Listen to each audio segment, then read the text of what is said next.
Sathya Sai Speaks, Volume 2, Chapter 19, Vision of God. You are, I know, rather bored by these evening gatherings taking place every day, without break, for it is difficult to listen to the discussion of spiritual subjects and the detailing of disciplinary rules. Some of you are saying that you came to Prashanti Nilayam for peace and quiet, but you are being subjected to the ordeal of speeches and long sittings. Let me tell you that discourses by these great scholars are very valuable. The speakers here are blessed, and the listeners are also blessed. Why, the listeners are even more blessed, for they can very often follow the lessons that these speakers teach, while the teachers themselves might not be able to carry them out. There was a Pandit who led a disciplined life, sticking to a pre-arranged timetable. He woke up from sleep in the early hours of the morning, recited Om, the Pranava, and later after ablutions, drank his cup of milk at 7 a.m. exactly. Some days the milkmaid arrived late, for she lived on the other river bank and had to catch a ferry to cross over with the milk. The ferry either started a little too soon or at times reached her bank too late. When she brought the milk late, greatly to the annoyance of the Pandit. One day he lost patience and chided her for upsetting his timetable. Why do you depend on that horrid boat to take you across? Do you not know that if you repeat the name of Rama, you can walk across without coming to harm? Rama will see that you do not get drowned. The next day, the maid repeated Rama's name and just walked across. Yes, her faith gave her the strength.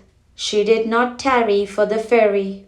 The Pandit was flabbergasted, for he did not believe that it could ever be possible for repetition of Rama's name to work this miracle. Devotees must ignore their identity and separateness and merge with the ideal. What individuality has the servant got? He has nothing, no, not even a trace. The Master is all. Dealing with both being and awareness is divine bliss. If you stare at the sun for a second and then turn your eye to other things around, you will find that there is a dark patch over them, and you cannot recognize them. Similarly, once you get a vision of God, who is more effulgent than 1,000 suns, you can no longer recognize the multiplicity called nature, Prakriti. The world is black. It is blocked. Indeed, you can no longer recognize or deal with variety once you have had a vision of the basic unity. Take the screen in the cinema theater. When the film is on, you do not see the screen, you only see the play. When the show is over, you see just a screen that has no message. Neither voice, nor name, nor form, nor color, nor creed. That is Brahman. The entire rope gives the appearance of a snake in the dark. Here, the entire screen was lost in this picture. Brahman is truth, Satyam. The universe is Brahman. That is being, Sat. This is awareness, Chit.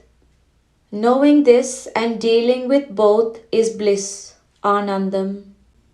I was asked once how anyone can accept the two seemingly opposite statements. Brahman is truth, the world is false.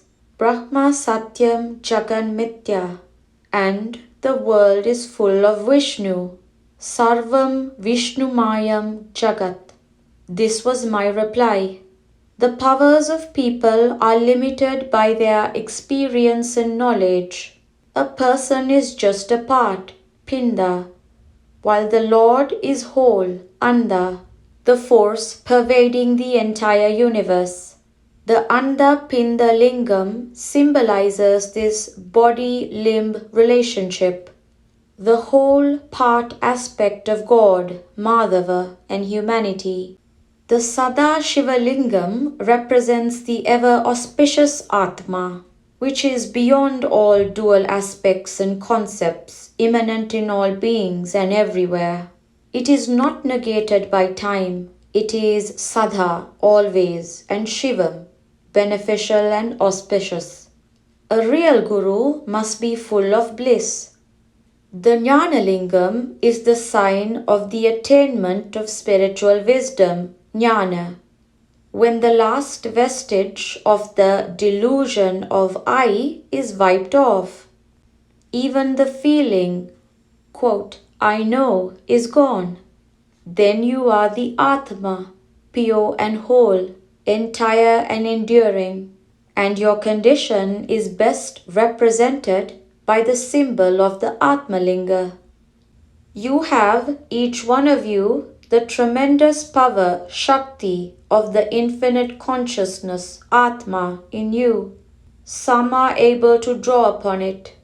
Others just know it is there. Others are unaware of the methods of tapping it or even of its existence. It all comes in time through steady spiritual practice. The child in time grows into the father becomes the grandfather, who in turn ages into a great-grandfather. The spiritual aspirant rises step by step toward the highest bliss by adhering to the instructions of the Guru. You should tell the Guru, if you can help me, do so. If you cannot, do not give false hopes and mislead me. Confess your immaturity. I can then seek some other guide. Do not pretend to be a teacher when you are not even a good student. Ply the Guru with questions. Examine the Guru's daily conduct. Clear your doubts. Then cultivate faith in the Guru you have won. Many gurus are guided by their students and followers and warned by their disciples not to state certain views in public. These gurus act according to the dictates of people in power or people with money. A real guru must be like Sada Shivalingam, full of bliss welling up from the consciousness of divinity. Do not harm your inner nature. As long as you are in ignorance, as long as you are untrained and lacking in knowledge, you cannot taste the bliss, you cannot attain it. You are still bound by the three-corded rope, the black cord of inertia, tamas, the red cord of passion, rajas, and the white cord of equanimity, sattva. Deny that you are bound, and the rope falls away. Hence, regulate your life in such a way that you do not harm your inner nature. That is to say, live in constant contemplation of your kinship with others and with the universe. Do good to others, treat all nature kindly, speak softly and sweetly, and become a child devoid of envy, hate, and greed. When your ego crosses the threshold of your family or group and takes you to those beyond, you have taken the first step to cross the threshold of illusion. Whoever has tasted that joy will, thenceforward, crave that only. How can the individual soul stoop to something less? How can truth be grasped when you are steeped in falsehood? How can a fish experience the sky? How can nectar and poison, day and night, God and the devil be together? Uddhava, when he came among the cowherd maids, gopis, discovered that Krishna was roaming in their hearts without a moment's respite. They were seen scanning the dust on the roads to discover a footprint of Krishna, so that they could fall down and worship it. Radha was the greatest devotee of all. She saw all footprints as Krishna's own, including even hers. Really, is there anyone who is not he? Any form that is not his? Any name that does not connote him? Uddhava exclaimed, I have no need of Narayana. I am content with this vision of the glory of the devotee. For the sorrow and fear of today, the same prescription also holds. See him of the form of Shiva in all. Then all will yield joy and peace. That is the truth, the rest is false. Yama, god of death, comes with delusion. Shiva is seen, then light dawns.